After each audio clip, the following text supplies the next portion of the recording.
Eu os saúdo na paz, na graça, no amor e na misericórdia de Deus Pai, Deus Filho e Deus Espírito Santo. A Sagrada Família, a todos os profetas, irmãos, a Santíssima Trindade de Deus, que nos protege, nos abençoa e nos cura. Hoje, nós vamos falar sobre o profeta Amós. Não ouviu falar dele ainda não? O pastor que falou a verdade? Pois você vai ouvir falar dele agora. É com grande alegria poder compartilhar mais uma palavra de Deus com vocês. Hoje vamos viajar no tempo e conhecer a história e a mensagem de um homem muito especial, o profeta Amós. Muitas vezes, quando pensamos em profetas, imaginamos pessoas que estudaram muito, que viviam nos palácios ou nos templos, rodeados de luxo. Mas a história de Amós nos mostra o contrário. Deus escolheu um homem simples do campo para enviar uma mensagem sobre a necessidade ao seu povo. O nome Amós significa transportado por Deus, ou o que carrega o fardo de Deus. E foi exatamente isso que ele fez. Foi carregado pelo Espírito Santo para levar uma palavra que, embora dura, era necessário para acordar o povo do seu sono espiritual. Quem era Amós? A simplicidade de um vaso. Vamos começar entendendo quem era este homem, Amós. Que ele não era de família dos profetas, nem era filho de profeta. Ele mesmo diz no seu livro de Amós, capítulo 7, versículo 14. Eu não sou profeta, nem filho de profeta, mas sou boieiro e cultivador de figos. Amós era um homem do interior. Ele vivia em Tecoa, uma cidade no sul do reino de Judá. Ele cuidava do gado e apanhava fruto. Ele era um homem simples, trabalhador, que conhecia a natureza e principalmente que conhecia Deus no seu dia a dia. Isso nos ensina uma grande lição. Deus não escolhe instrumentos perfeitos, mas escolhe corações disponíveis. Deus não chamou um intelectual, nem um sacerdote famoso. Ele chamou um pastor para mostrar que a sabedoria que vem dele é maior que qualquer sabedoria humana. Você não precisa ser perfeito, não precisa ter todas as respostas, mas precisa ter um coração que ouve a voz do Senhor. Amós viveu no tempo do rei Jeroboão II, no reino do norte, Israel. Naquele tempo o país estava vivendo uma época de ouro, a economia ia bem, havia muita riqueza, as fronteiras eram grandes e o povo vivia confortavelmente. Parecia que tudo estava bem. Mas dentro a situação era trágica, havia muita injustiça social. Os ricos exploravam os pobres, vendiam mentiras, roubavam no comércio e viviam na luxúria, enquanto muitos passavam fome. E o pior de tudo, eles continuavam fazendo os rituais religiosos, iam ao templo, ofereciam sacrifício, achando que tudo estava bem com Deus. Era uma religião de aparência, mas sem coração. Era festa na boca, mas maldade no coração. E foi exatamente neste cenário de tudo bem que Deus levantou Amós para dizer a verdade. A mensagem principal de Amós é justiça e retidão. Porque a mensagem de Amós é forte, direta e sem rodeio. Ele não veio com palavras doces, veio com a espada da palavra. Quais foram os principais avisos que ele deu? Que Deus odeia a falsidade. Amós traz uma das frases mais duras e famosas da Bíblia. Eu odeio, desprezo as vossas festas, e não me agrado dos vossos ajuntamentos solenes. Ainda que me ofereçais holocausto e oferta de alimento, não me agradarei delas. Amós 5, 21 e 22. Imagine o choque. O povo achava que estava agradando a Deus com festas e ofertas, mas Deus dizia que ele odiava aquilo tudo. Por quê?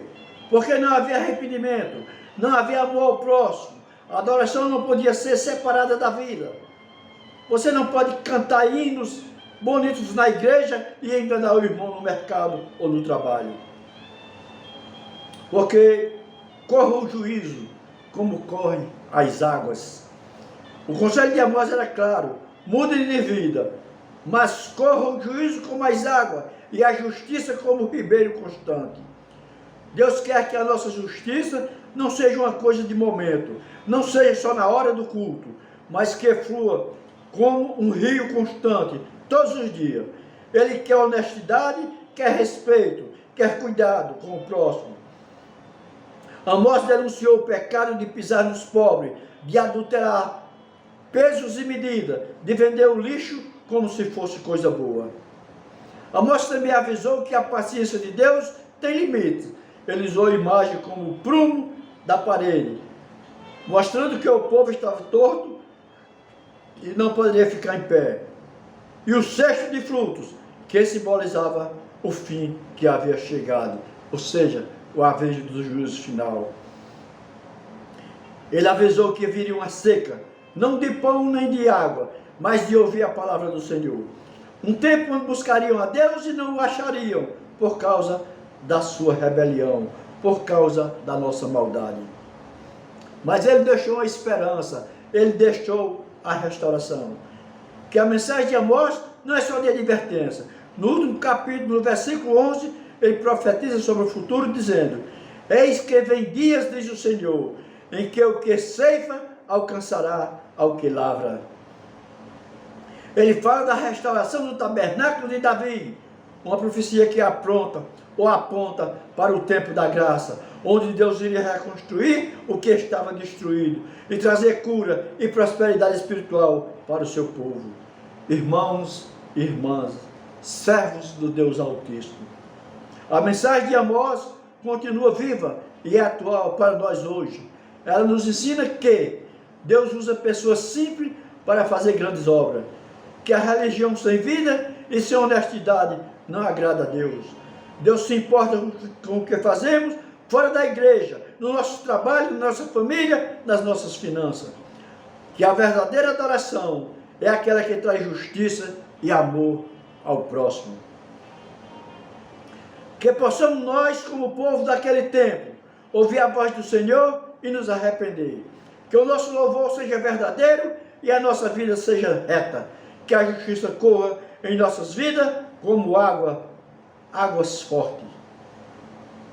E a você, meu irmão amado, a você, internauta amigo, a você que é assíduo, inscrito nesse canal, muito obrigado pela sua atenção.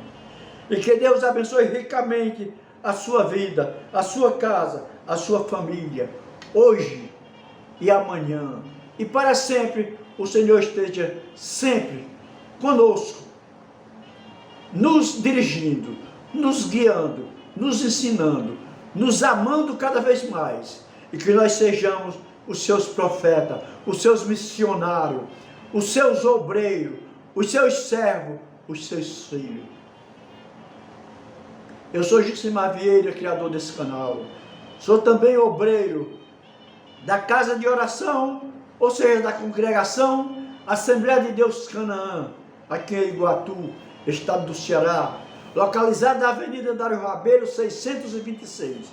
Se você mora aqui em Iguatu, se você está sem congregar, se você está afastado da casa do Senhor, se você está frio, gelado na fé, se você está como ovelha, fora do aprisco, ô irmão, se você está na chuva, se molhando, meu irmão, tenha um abrigo, tenha uma palavra, faça-nos uma visita, terças, quintas e domingo, terças e quinta às 19 horas, domingo às 17h45, você será bem recebido, vai se juntar a nós, para formarmos a igreja do Senhor Jesus aqui na terra.